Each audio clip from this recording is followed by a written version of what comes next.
And we're back! Hello! As always, Issues. your faithful team is here. Isaiah, Tim, Mel, Brian. And today we are talking to you about the smoking, or maybe just sizzling comedy that is The Mask. Somebody stop it. 1994's starring Jim Carrey, Cameron Diaz, and that guy who played Dorian. I don't have the name right off the top of my head. His name was the guy from Pulp Fiction. That was. Oh, Yeah, that guy. Yeah. There was a reference there.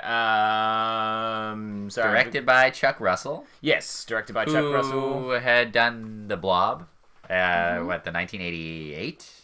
Yeah. Nightmare on Elm Street 3 as well. Another One of the better Nightmare, That was connection. also scripted by Frank Darabont, I believe, was the Nightmare 3. Was Nightmare 3 before this? Yes. Okay, Yep. well that's probably why Frank Darabont is Mentioned in the mentioned end credits. End credits then. Yeah, I think Nightmare was the director's first big movie that he'd done. Yeah. And it was the course correction of a franchise because Nightmare 2 got rid of all the major characters and set it in a different town even and everything.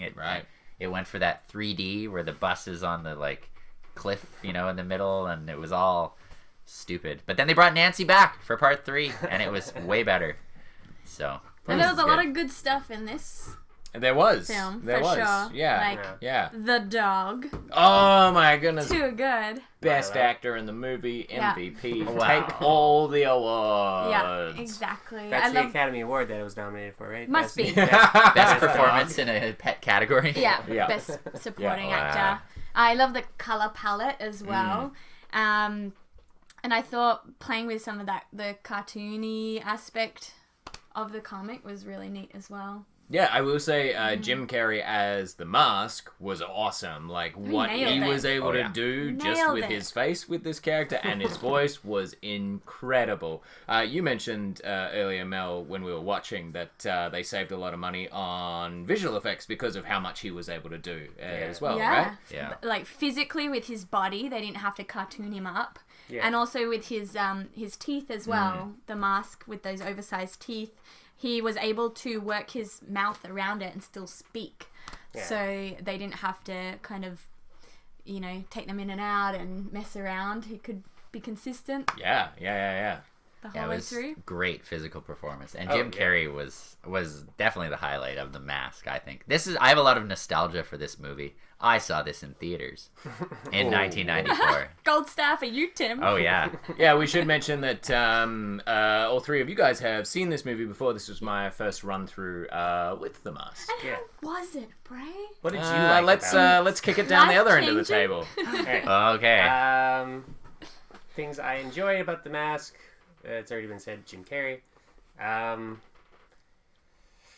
I'm going to give a shout out to the two police officer characters in this movie. I thought yes. they were really great. Like, especially like the Doyle, and like just some of his lines are actually like quite funny. And Doyle, and those two characters are Good great. chemistry. Yeah, kind of those like two characters are a great. Sam and Twitch, Yeah, right? It was great straight comedy playing off of the very zany comedy of Jim Carrey and everything. So I felt like they really had that straight man kind of part in the movie, and it really worked well. I definitely enjoyed that too. I like the looks of like Jim Carrey's outfits. The CGI work stands up in like particularly well considering this movie came out 25 years ago. Yeah, he pointed out it was ILM, The right? prosthetic makeup for Jim Carrey, not so much Dorian, but for like the Jim Carrey's mask was great. Like he had a lot of movement in his face, which is a big. Yeah, and there's only really a couple of moments where I could really see the like the paint the line and the seam, between yeah, the yeah, it was prosthetic and subtle. his. But it was every now and again. It was like fleeting. Yeah, when yeah, I would see that. Yeah, Yeah, it was just like I like the vibe they're going for. I can't really think of anything else off the top of my head. I don't dislike this movie at all. Yeah, no, I think it holds up for me. After I've probably seen this 20 times, Whoa. 21 now. Damn. Commitment. I don't know. It's a good, fun like comic book movie. You know, the production design is great. All the things that I complained about during Dick Tracy, that I complained about during The Rocketeer, this movie does right, at least for me. Like, it has that 1930s Art Deco aesthetic, but there's rust on, you know, the treasure chest and the metal and the jail cell, even though maybe the bars bend a little bit. There's still, you know, you can see like scratches on the metal. It looks lived in, and it's like a real world. Even the matte paintings, they were blended in a way that sort of added to it. It didn't feel like you were like watching a movie over top of a stage production. I have to say that opening shot that we saw of Edge City with like the sewer pipe sticking out and the dusty dirtiness of the overall city with some neon in there as well really kind of set the tone quite nicely, right off the top. It reminded me a lot of the way the Jeff Loeb you know, Batman Superman comic books depicted Gotham City. I don't know if you saw like the Return of Supergirl, Batman Superman animated feature they recently did, but I'm like, that whole look of Gotham City looks like Edge City, and it was like a good blend of California and New York, and that's what they were going for. A lot of the characters were stock, but in kind of a good way. Like, a lot of these movies, they'll bring in like a cheesy stock character, and it's kind of like, eh. But you were saying, like, even the mechanics. Yeah, right? They basically just don't do those sorts of characters. Like, they've only got like 6 lines in the movie, but they've got over the top crazy personalities, and they're the landlady and even the punks in the alleyway, right? Like, you know, and there are enough good set pieces in this. I mean, it's relatively, they recycle the same. Like, there's the jail, there's the Coco Bongo. Coco Bongo comes in like 4 different times in this. Yeah, and then the bank is in it like 5 different times. Like, The garage. Yeah, the garage, and you know, but it still doesn't feel small. Whereas some of these other movies, with, you know, like The Rocketeer, we were like, they're in a field, they're in a barn, and all the things that The Rocketeer didn't do for me in the nightclub scenes, this movie did. So yeah, definitely though the highlight is the Jim Carrey performance. So and Cameron Diaz, first movie. She was great in this too. I think she did really well with what she had to work with. I don't know, for a first view, not a standout of the movie, but she was good. Yeah, I can't complain about her really, but well, I have one complaint, but I'll save that for later. Cool. Okay. Anything else? No, that's it. Good. Yeah. Oh, great. Loved Let's it. move on to the one where I have lots to say. All right. You're like, I need some more material. All right. Oh, something about the money. Yeah. I don't know what the lyrics for that song. Okay. I would like to go first. All right. Yeah. You feel lucky? Do you, punk? Well, not sure if I feel lucky after seeing this. So, couple of things for me. As much as I like Jim Carrey as The Mask, I do not like Jim Carrey as Stanley Ipkiss. I think the contrast between those two characters is too blended from the start of the movie. I feel like there needs to be more of a transition and a change.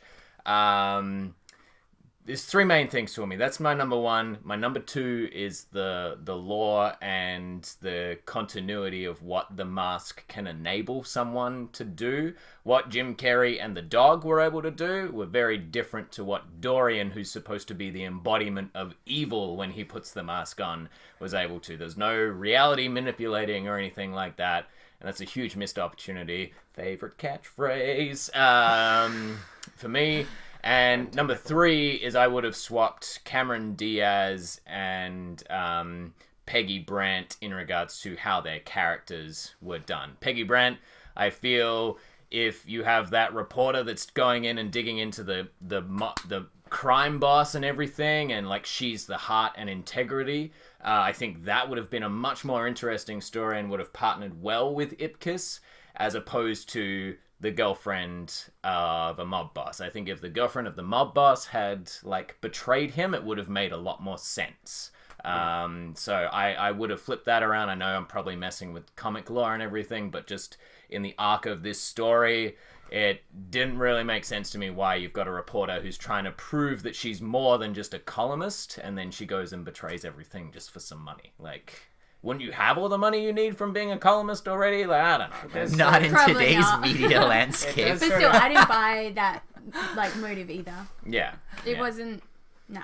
No. It does sort of feel like that's almost like a, oh, look at Cameron Diaz, maybe she shouldn't be a villain rewrite late in the stage. Yeah. You know? Yeah. It's because, like, it does sort of feel wrong that, like, not that... But was she a villain to start? Not Like, that I she don't just was a enjoy performer at the nightclub. subverting expectations, but it's like, she's kind of like, oh, look at this perfect woman, like, oh, she's everything you've ever wanted, and then having that be, like, the person that isn't good for him is, like, a better lesson, I feel, for the character. Yeah. Since I'm talking, I'll just keep going.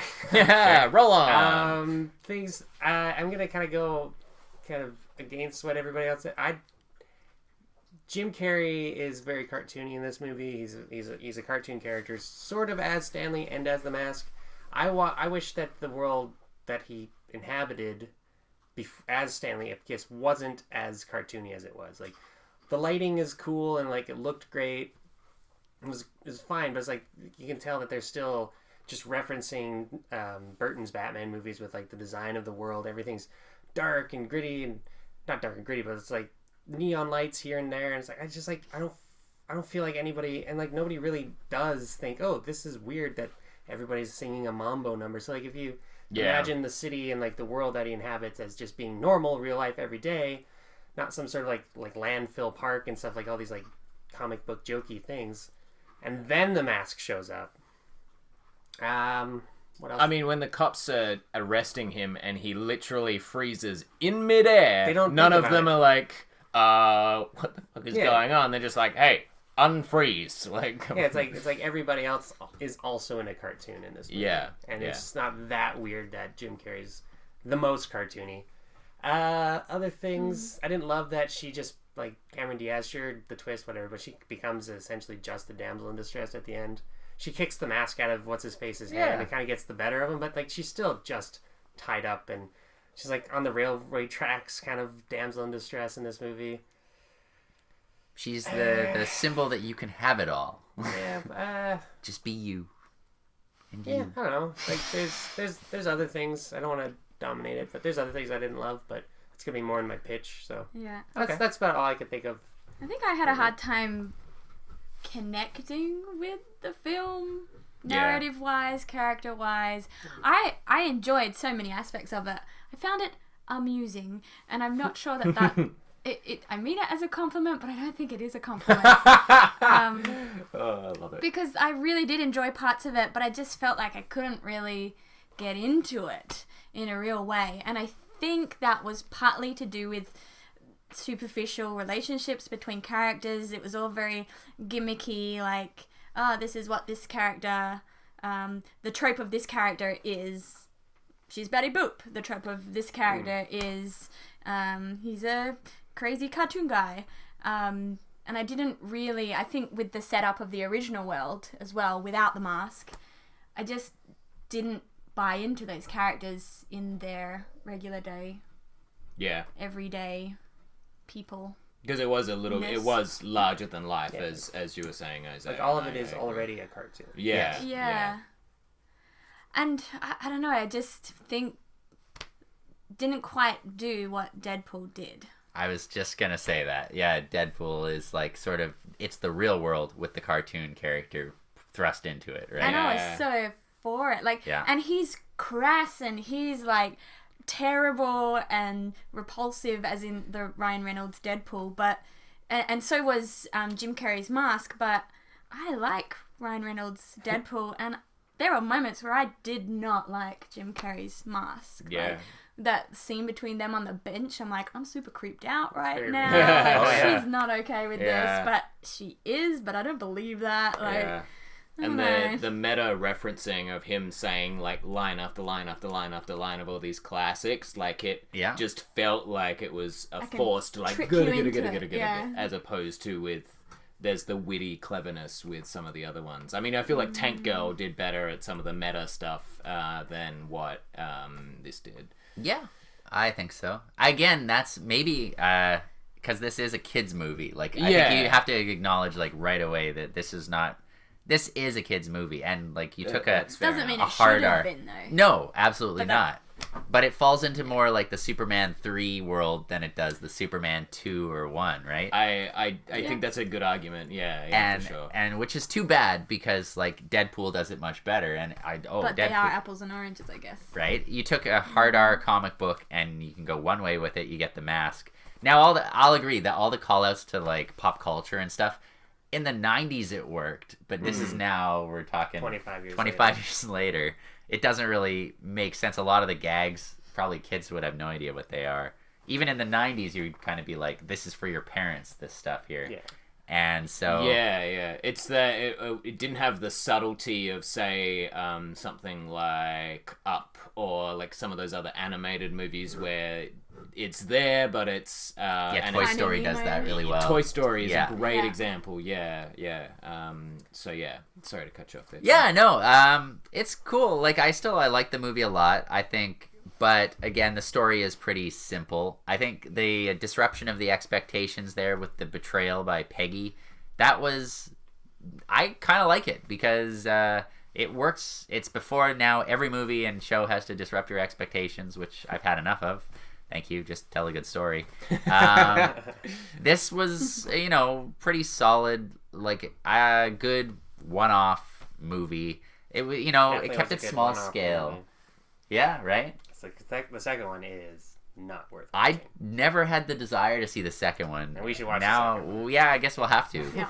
It's interesting to see where it goes. I don't know how they could think that would be a good idea to do. Like, the one thing that we can all sort of agree on is Jim Carrey is what holds this together. Yeah. How would you go, Yeah. let's do another one, but let's not get Jim Let's get Carrey. Jamie Kennedy instead. Yeah, right. How long after this one did that come out? 10 years almost, wasn't 11 it? years. 11 Oh, years. wow. There you Okay. go. Surely they would have used him if they could have. Like, he probably didn't want to do it. Maybe. It's weird. Like, Especially I don't know. 2005, Jim Carrey wouldn't have wanted to do another Mask movie. Now what about Yeah. 2020 Jim Carrey for like a Logan style The Mask? I don't think that'll be my pitch will always be Just make it Logan more like style. Logan. make it more like Under Logan. consideration. Alright. But yeah, other things I didn't like, I don't know, maybe the recycling of some of the sets. I was going to say that too. Like, they go back to Coco Bongo a A lot. lot. And the in this bank movie. a lot. Like, you could tell this movie was done on the cheap. The budget was $18 million, and then it made all of that back in its opening weekend. It made $125 million, I think, in the opening weekend, and almost $200 million US. So I mean, it was a moneymaker, but like, again, this is more of a Jim Carrey movie than it is a superhero movie. And you said you were pretty, like, not attached to the cartoon, but you used to watch the Mask show. Yes. So yes, I did. You get a lot more of the world building that way. I think it works a little bit better in a cartoon show where you can just be episodic Yeah. and kind of have things do a little bit of a reset at the end. Which is So, nice. And plus, all those 90s cartoons sort of existed in that kind of like Animaniacs rules of physics. Yeah. All of yeah. them did. Darkwing Duck, even like the motorcycle would bend, right? And, Yeah. and that, and you're just like, okay, that's cool. And you start the engine and it pulls back before Yeah. it goes, right? Yeah. Yeah. And so this was a lot of that, but for the stock characters, that's what just keeps it kind of down here as a kids movie, whereas Deadpool it elevated, right? So I mean, there's a lot to like. The nostalgia factor is probably a little bit high for me, so it's too bad. I'd like That's to like okay. it a lot more. It's good. It's good to have some nostalgia, but stay tuned because we're gonna Yeah. rate this one. Oh wow! Oh! Look, Yep. it's trying to make you buy it. Don't! Yeah, it's the only way they can get you to check out Unmask Mask. the next generation of mischief. Again, that movie has one of the most disturbing CGI babies in all Oh, of cinema no. history. Is that 'Cause him on the cover? The It baby, looks- the baby puts the mask on at one point, and it is Oh. terrifying. Oh, I bet that's fun, but We'll buy it for you. Yeah, Don't worry. we'll do it. We'll do it. We'll Don't do worry. it. Check out Volume 3, where it's Son of the Mask. But it's got to be $1. I have a place. Don't worry. What's our rating, Tim? Oh, Yeah. I think this one, we're going to disrupt your expectations. Hopefully. This is gonna have to be Red-Headed Betrayals. Dun dun dun. Love it. Okay. I'm great. going for 2. Oh! Red-Headed Betrayal. Right out the gate. Yeah. Wow. Okay. Yeah. Okay. Put That's it out there. that's lower than I thought you were gonna. Oh, really? Yeah. For me, this one is gonna be a 2.5 Red-Headed Betrayals, and I think I give it a 0.5 just because I watched this movie probably 20 times as a kid, and Jim Carrey. Like, I've given the nostalgia factor a 0.5 in the past, so I can't deny it for this movie. That is fair. Do you want to go next? Yeah, I'm gonna go next. I'm gonna let you hold us off on a high note. You hope. Yeah, I do hope. Just as with this movie, I'm gonna give this one a 1.5. Whoa. I'll go Oh. 1.5. Oh, a little kick up. A little kick up. Yeah.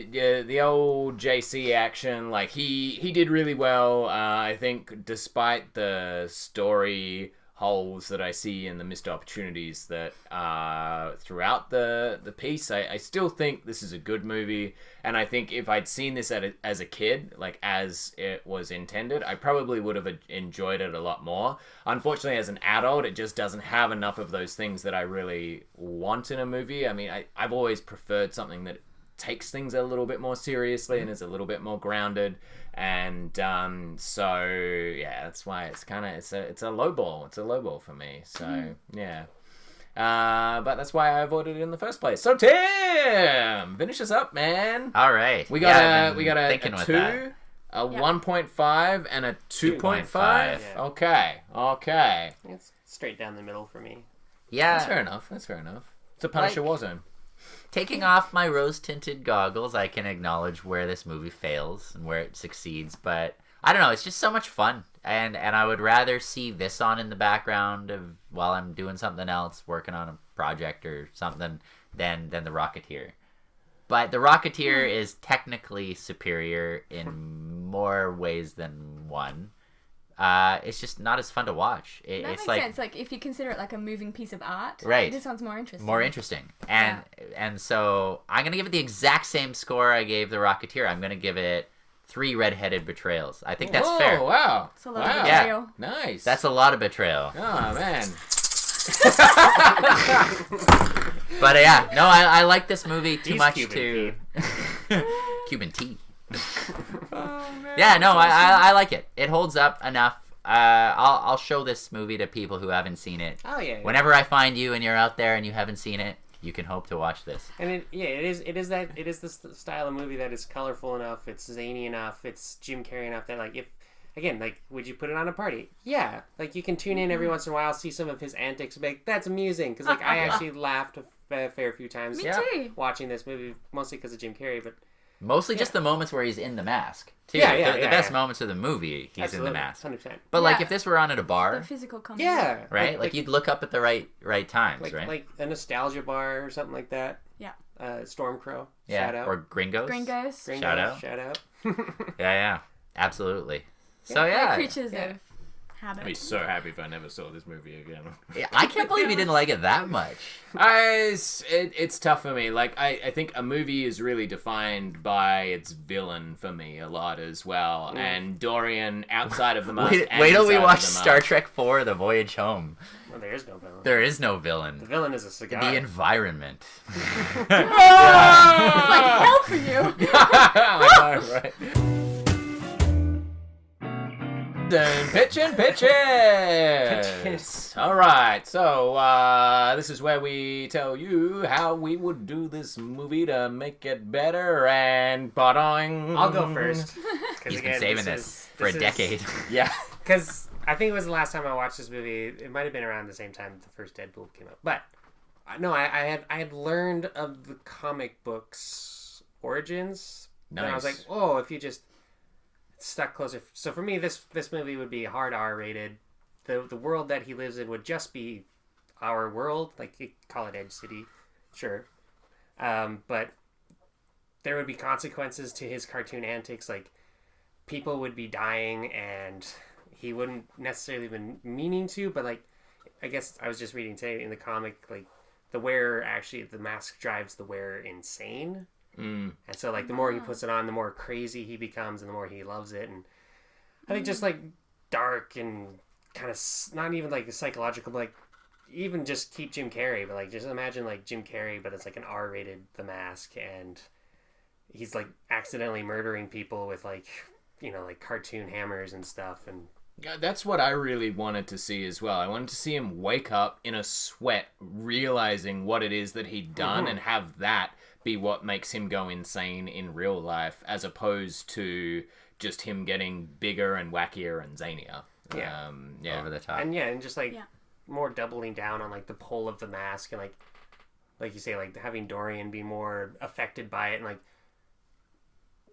like rather than it like exemplifying what is inside, it'd be more like it is whatever it is, what it is, and it like it kind of shapes the people to its own will, because it's like a god mask, so yeah, It has its own character. yeah, like the will of the people aren't strong enough to like fight against what it turns you into, so like it's like an Infinity Gauntlet. In a way where it's like Ipkiss puts it on, and he's generally a nice guy, but it takes him down to like anti-hero at best, and then like a guy like Dorian puts it on, takes him down to like just sociopath murderer. What I found weird was that Dorian took the mask off once he put it on. Mm-hmm. Like he should have just stayed in the mask until Cameron Diaz said to take it off. Yeah. Right? To kiss him. Yeah. Because like he's in the car and he's like, no, I gotta go ready, and Yeah. it's like no, he would just keep it and feed itself, right? I mean, they did have an inference when Ipkiss was talking to the professor that maybe it just works at night. Like there was a little thing that they put in there, but it was very much a throwaway, and they never really go too far into it. So that would be the only thing I can assume. No, I think you're right. Some money on Ben prosthetics. Stein said so. Yeah. Yeah. And Ben Stein says so. Yeah. Yeah. Bueller. Yeah, just like the world that he inhabits, a lot more real, a lot more true to life. Kind of like imagine if Die Hard with a Vengeance had this character in it. That's kind of like, that's, yeah. You mean that. this character? I've been waiting to. It's been waiting on that one. Yeah. Yeah, that to me, that's it. It's kind of my classic. Stick closer to the source material. Know what you're making. Don't make a kids movie out of a dark horse, like super violent comic. Like maybe just have a little balls, but they didn't with comic book movies back in the 90s, so it's fair. Yeah, they had no balls back then. It was like just the fact that the way the character looks, you were like, it's got to be a kids movie. Grown-ups won't see this unless it's a kids movie. He's green? No, kids movie. If his mask was gray or brown, maybe for grown-ups, but no. Like this is their thinking back then. Oh yeah. But yeah, I don't know. But who was this character? Was it Major Stars and Stripes from Kick-Ass 2? Yep.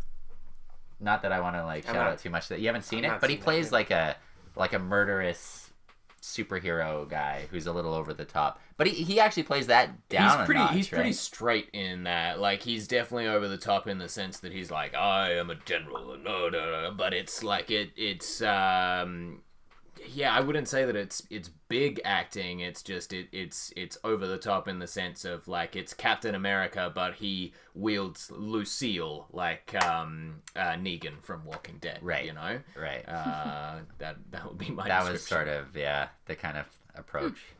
But what are you thinking with this, Tim? Is there something in particular that would like to keep it a kids movie? I don't know what I would tweak all that much more. It would have been cool if there was more of a mystery element at work. Like I would have liked to. Maybe he doesn't quite. It takes a few more outings before he realizes that he's doing these things.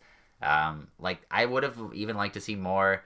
Because I mean, we got a reporter character. We have this bank heist. We have all these things that could be going on. His buddy sort of drops in and out of the movie. So I would keep these characters going a little more. You'd have the, Michael Pena character from Ant-Man. And more of these elements, I think, could really help flesh out this world and make it feel a little more realistic. And, I mean, because he didn't kill the two guys, like he shoved the tailpipe up his tailpipe, but he didn't murder him. But it would have been neat if through his actions, people were actually there was like a sort of a cost to what was going on, consequences to his zaniness, right? And then they could have pinned it on somebody, like Dorian sort of takes the fall for the whole thing. So I just would have liked to see some deeper levels of intrigue or something in there. But I mean, if you're gonna go like a hard R and go stick closer to the source material, then there's a lot you could probably do. Like in the comic books, he's like a serial killer, right? Basically, and the city is by like by accident, and he's like they're terrified of him, right? And it is more like you just mentioned Fincher's movie, Zodiac, right?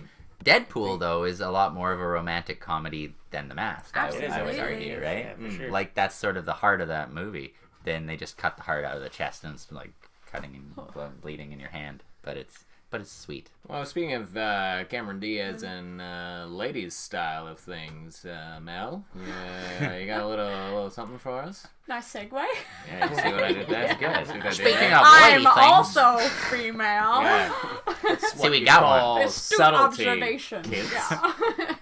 Oh no. Yeah. Make a difference. Nope. Hold your tongue, Isaiah. Now's time. Yeah. I think what Tim said about like a few more layers. Mm-hmm. Get in there with the story, and I think for me the characters and the relationships, like why didn't Jim's character know Cameron's character beforehand and have some kind of past history that would instantly make their relationship more meaningful? Like a Just dance off the class. top. Like maybe he took a dance class because he Anything. couldn't get into the book club. Anything. He's A high just school like girl that besotted he was Right. never able With- to talk to. with this person, and yeah, I think that instantly you could have just like made some of those connections that would have connected me more with his feelings to her, because right now from the outside I'm like, oh, he's just seeing a very attractive woman, and that's all he's seeing, Right, yeah, there was and no he's depth. acting like a man, which is like Yeah. I like, think, you fine, but it doesn't make me like him. you want something to root for in this movie, and I think that's the hero's journey of Ipkiss is it's only halfway there, really, for this. So. Yeah, and like even the setup for him being down on his luck and a shitty job, like everything's going wrong, it all just seemed very surface and like a gimmick. Like, oh, what happens when you're having a bad day? Well, you spill something on you, Yeah. and like your boss has a go at you, and like it's like it hit all the points, but I didn't believe any of them. Dare Not in, I like, point out Spider-Man 2? I really feel. Oh man, let's put that box aside for the moment. I think they could have used the exact same tropes, but just in a more meaningful way somehow. I didn't feel sorry for his character. Yeah, With well, the setup. like you said, he wasn't likable, really, No. in either form. You don't really feel sorry for Ipkiss. You're kind of like, you're a I like putz. Jim Carrey, but Yeah. I didn't like the character. I think Yeah. for me, there's like I've mentioned the swapping around of the female betrayal. I think a Cameron Diaz betrayal and a Peggy as more of a better Moral partner, compass? and Yeah. moral compass for the Ipkiss character would be great.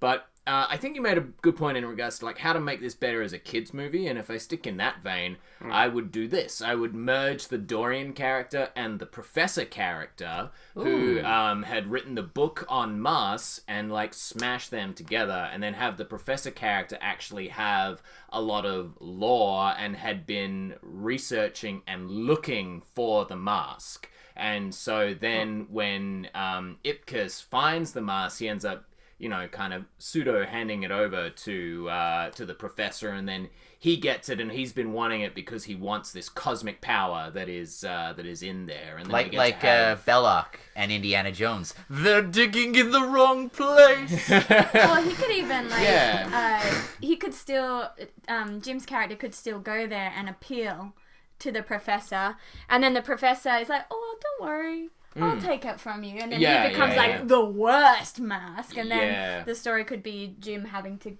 retrieve the mask from him. Yeah, like Or still even have how the- it flew back in the window. Initially, like maybe he can't get rid of it, and that's what pulls him into this sort of thing. That's cool. Yeah, Right? Like yeah. he's like, no, take it, I don't care. But Yeah. and then he's like roped into all this. Yeah. And he sees that as an opportunity to actually like rid himself of it. Right. Yeah, I think that would be an interesting thing if, like, Ipkiss kind of falls into all of this trouble and the Professor is wrapped up into it. And, just give him a bit more of that, like, maniacal comic book villain aspect to it. If you're going to make the movie and have the world be a bit comic booky and cartoony, then, like, feed into it, you know. Steer in. Sidebar: Yeah. How have they never had Ben Stein do like a maniacal evil villain? That'd be pretty good. That would be great. Actually, Ben Right. Stein Just is say in it. Son of the Mask as well. He is. Yeah. Oh well, Nice. things are looking up at Back Issues. We're gonna have to watch that movie. We are. Yeah. Final thoughts? Anybody got anything else before we wrap up? Yeah, I think it is just one of those missed opportunity sort of movies where they had all of the, they had like a Gotta lot get of a the shot, elements and just didn't have the balls to play with it in the right way. Thanks for watching Back Issues. What was that? What are we doing again? Like, share, subscribe. Links in the description.